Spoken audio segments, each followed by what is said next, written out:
as a biologist. Neuroscientist Matt During helped lead the gene therapy project that the foundation had funded. He was so familiar with the terminology, he was very familiar with the individuals, familiar with the research basis, that it wasn't until actually I met him that I realized he didn't have a biology background. Ramesh has got some really cool that wipes out macrophages. He's got an eggshell thin knowledge of what we're doing, at least on the science side. And his ability to sell what he's doing with it is incredible. That's what I think his talent is. Well, I have 100 drugs, good rationale, how do I pick? I have a brother who had maybe 3 years to live, and I need to get an answer to that question. And what's amazing is how much that cuts through every piece of... The trouble is you can clutch at all these straws and go nowhere. So you need some overall sort of structure to it, some overall master plan of not just chasing after every... And I think one of the dangers, I'd say that one of the few dangers that I guess that Jamie is that he gets maybe a little bit too ebullient and too excited about something he's just heard about. This is the drug. I mean, this if we can wipe out macrophages regularly on a continuous basis in ALS patients, it's the drug. Actor Christopher Reeve gave the keynote address. How many neuroscientists does it take to change a light bulb? The answer is none. Because after years of experimentation, they've taught rats how to do it. Reeve was pleading with the scientists to take bigger risks, to experiment on people, not just rats. But please, take that leap. Don't be scared. We're not scared. We'll meet you halfway and we'll succeed. Thank you so much for inviting me. Uh-oh. Oh. Yeah. Oh. Good. Oh. Uh-oh. Uh-oh.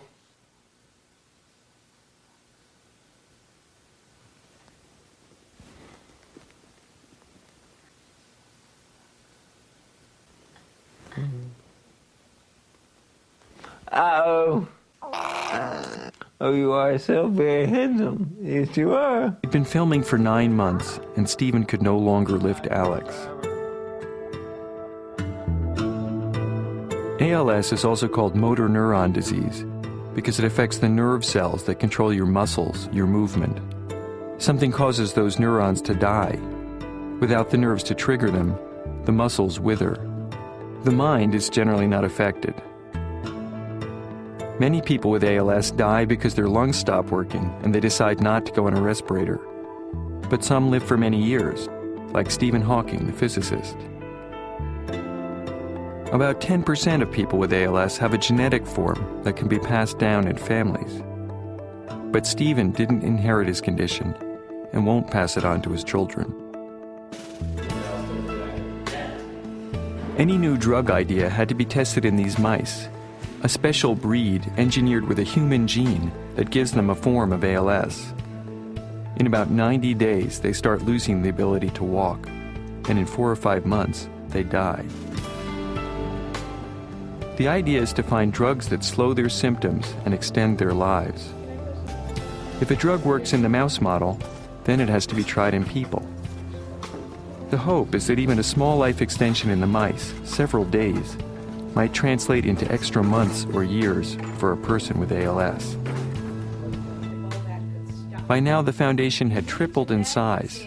What are the problems? Less arguing, more doing, because our meetings get to a point of just argument. We have changed nothing since September. And Jainty, who's the most vocal person expressing the opposite viewpoint. Argumentative. Argumentative. It feels like every week we change what we're doing. The process to get to the objective keeps changing. I totally disagree. We drew a chart of what we wanted to accomplish in September of 2000. Where is it? It has not changed since September of 2000. I'm just asking, where is it? No, everyone has seen it. Jamie gets really uncomfortable when things are out of his influence. So even if someone might be really good at something, he wants to be able to to do it. There are greater things behind this. As deputy director, Robert managed the people side of the foundation. This is really hard stuff. If we don't have this sense that we are on a great adventure, we're not going to make it. We're part of something that is great and could really change the world and could really change a lot of people's lives.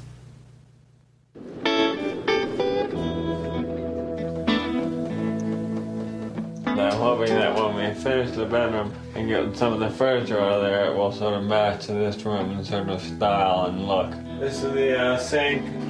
That will also be slate, and we're going to cut that this afternoon. Stephen's a hands-on builder who could no longer use his hands. The four corners. He did the design and planning in his head. Right down the middle of that, right there.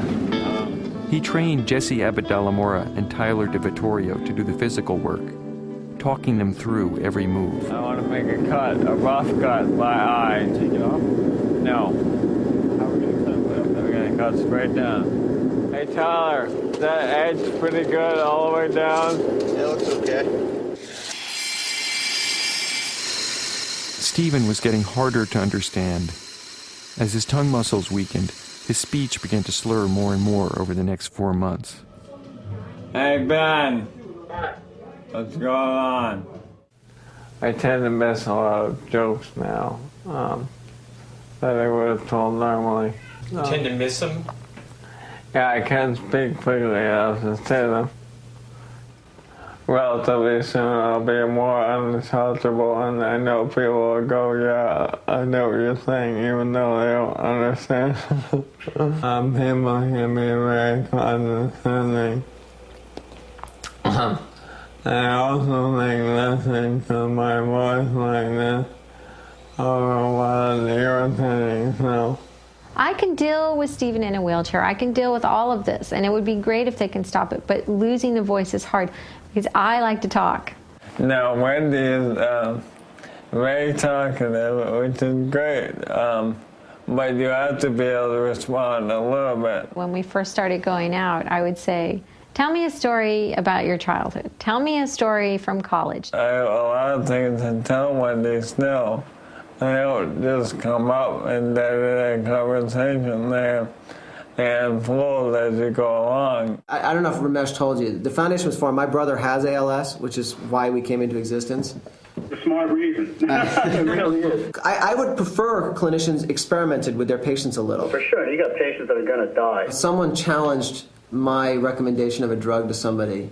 I may not be an MD, but there are 4 PhDs here that are researching the potential side effects and interactions of this drug in relation to every other drug, using every pharmacology reference that exists in the world. Yeah, you got to be real careful here. Nothing will shut your program down faster than you go out there and you say, compound X works, and it turns out it kills 25 people. That would be very bad. We're trying to get out of the drug of the month syndrome, which is that we get a new idea or a new problem, and of course it's much more exciting than anything else, partly because you just don't know enough about it yet, and it's full of promise but not the perils. When you hear about the next best thing, no. Do you get excited about it? No, because there have been a number of those already. I don't mean that in a bad way, but no matter what, they're all talking about small life extensions.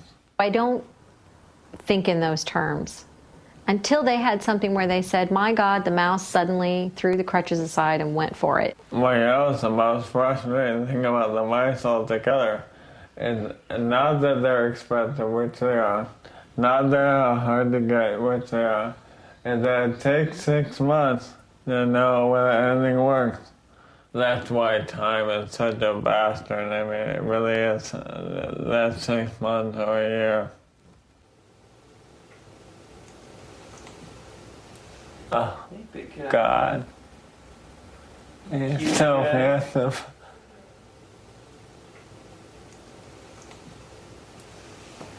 Yeah. His eyes change color depending on what he wears. Right now they're blue, but we know they're green. Oh, where we are, the roll over, where we are.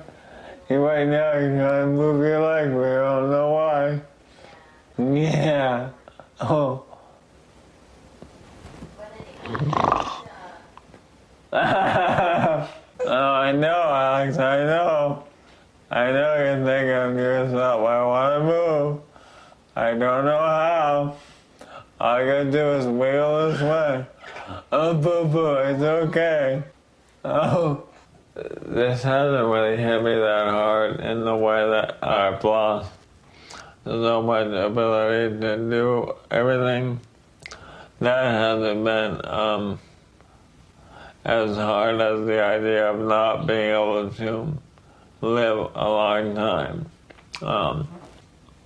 A lot to see in the world, and it's only going to get easier to bring it into a house to someone who can't go out and get it. To be able to see it on television or through the computer. Yeah, I mean, I can't imagine, you know. I mean, what the hell would you do if you had ALS and you were paralyzed and you didn't have cable? You can put a lot more pressure on. I can? Yeah, with a wrist. You don't get cut? You gotta keep rinsing. Two things. They're also dumping water all over me with their other hand. There's a title of an old movie, I'm Dancing as Fast as I Can. And to me, that's Peggy. She's gotten so into the specifics of the day that's easier to deal with. Now, Wendy's head comes about here, doesn't it? Well, yeah, I also want, I mean, it should be low for when I'm sitting down. You see what you think? Oh! Look. How's that? Hi. John Haywood teaches engineering at MIT. When Stephen got sick, he took on all the work he could to help pay for things insurance didn't. His job has taken him all over the world, often with his family. Stephen's ALS didn't stop them from going to Italy, France, Costa Rica, or the top of the Acropolis. I suggest we just go straight up, guys. Say cheese. Stephen and Wendy went a few times to California to see Ben and his girlfriend, Sherry Yurton. Stephen is a wonderful boyfriend and husband, and I'm sure that's the most frustrating thing, is that he cannot be as wonderful a husband as he would like to be. That was one of the things early on he talked to me most about, the emasculization of the disease. Hi-yo. I used to be a good boyfriend. I mean, we would go out a lot, you know, flowers and cards and macros or whatever. Yeah.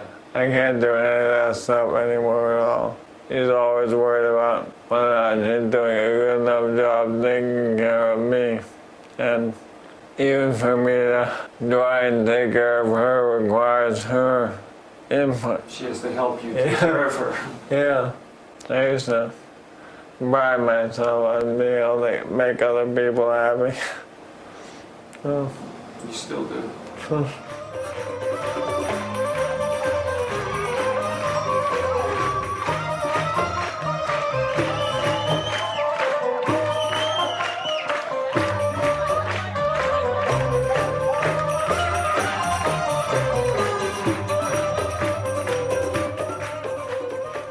I'm a little worried about David's personal life, but there's not much I can do about it because he has so much to do that he really can't take a break at all. What would you say to him if you could? Spend more time with your wife and baby. Stephen wants him to come home and like hang out with me and have a good marriage and have a good life. And Stephen has always told Jamie, you know, listen, all you need to really maintain a relationship is a good half hour a day. That's all you need to give them, the women. Half an hour of undivided attention, and then they're happy. It's, you know, why can't you do that? And it's so like paltry and pathetic, but it's true. Don't worry if it feels tight, because there's these little hip pads that I can move backwards. All right. Stephen's wheelchair finally arrived. He likes technology as much as he likes speed, and he saw in it a whole set of possibilities.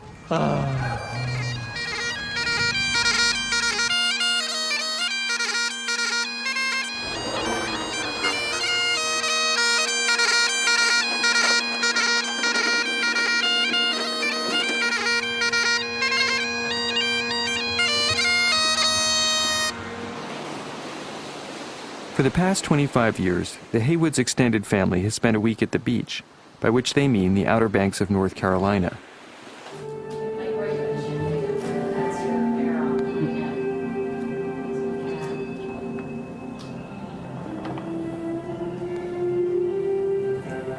I'm Rod McGee. Welcome to Living Yoga's AM Stretch. The morning is a precious time. Just as the sun rises and falls, so do our natural rhythms. The morning is a perfect time to open our bodies and center our minds. Keep your attention focused on the sensation of relaxation. Surrender to the earth.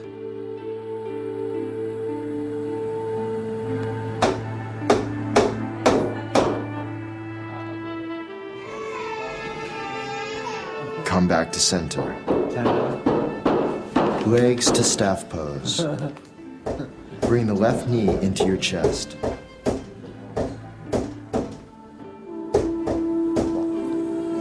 Feel the wideness of the collarbones.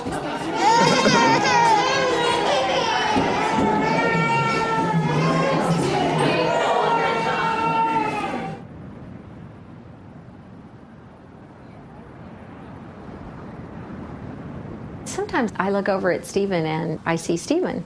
And then sometimes I look over at Stephen and I go, oh my God, he has ALS. I cannot believe he has ALS. This is the most unreal thing. And so one day I said, you know, I can't believe you have ALS. Wow. And he goes, random. And that's Stephen. Here we go. 1, 2, 3, 4, 5, 6, 7, 8, 9, 10. Wow. I was right.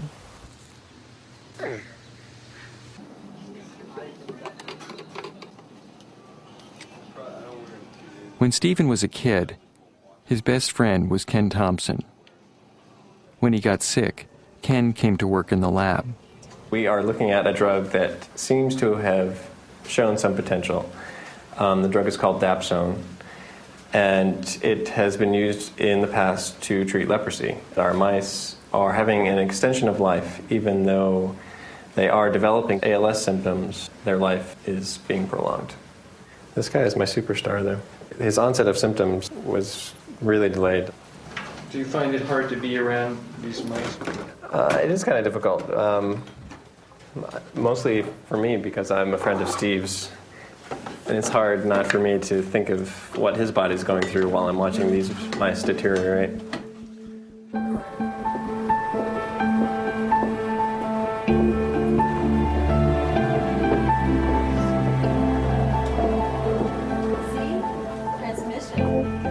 As your throat muscles start to fail, it gets harder to chew and swallow. Stephen decided to have a feeding tube put in to try to get back the weight he'd lost. The tube is like this. It just prevents that from happening, prevents any leak.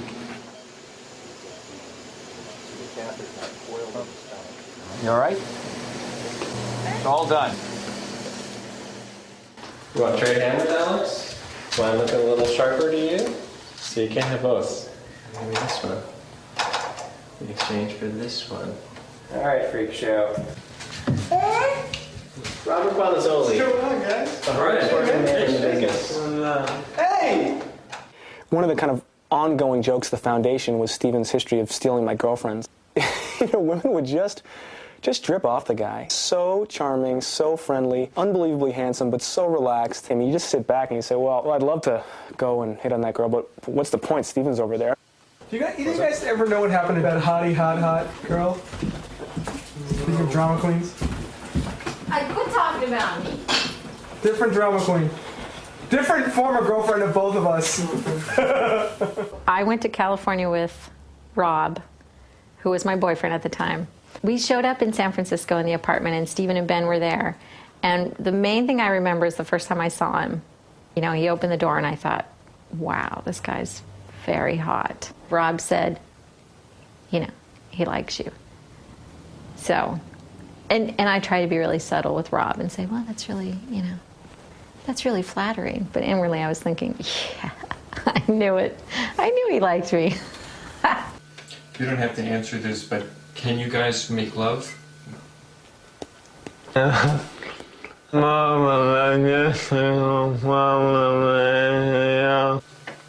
could write a book called Hugging and Sexual Positions for ALS Patients. I think that would be fun. And we had a visible thing in there. I'm sure you could find somebody. The invisible third person. I know, he always says, the thing I'll miss most is the inability to spank. And I'm like, Steve.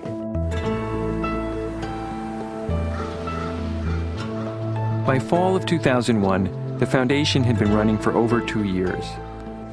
Between science, fundraising, and patient services, there were about 30 people there. Their animal lab was on its way to becoming the largest facility for studying ALS mice. And they were holding seminars called ALS 101, which had become a resource for patients all over the country. And they'll pay for it. They went to San Diego for their second neuroscience meeting. This year they were controversial for a whole new reason. In the drug industry, and even sometimes in academic labs, discoveries are kept secret to protect patents, profits, or publishing rights. The foundation was committed to putting their data on the internet for anyone who could use it.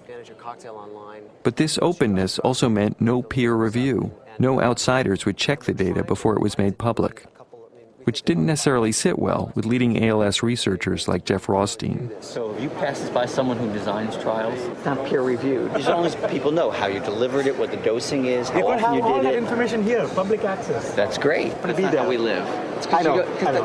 But you don't question the rules you operate in.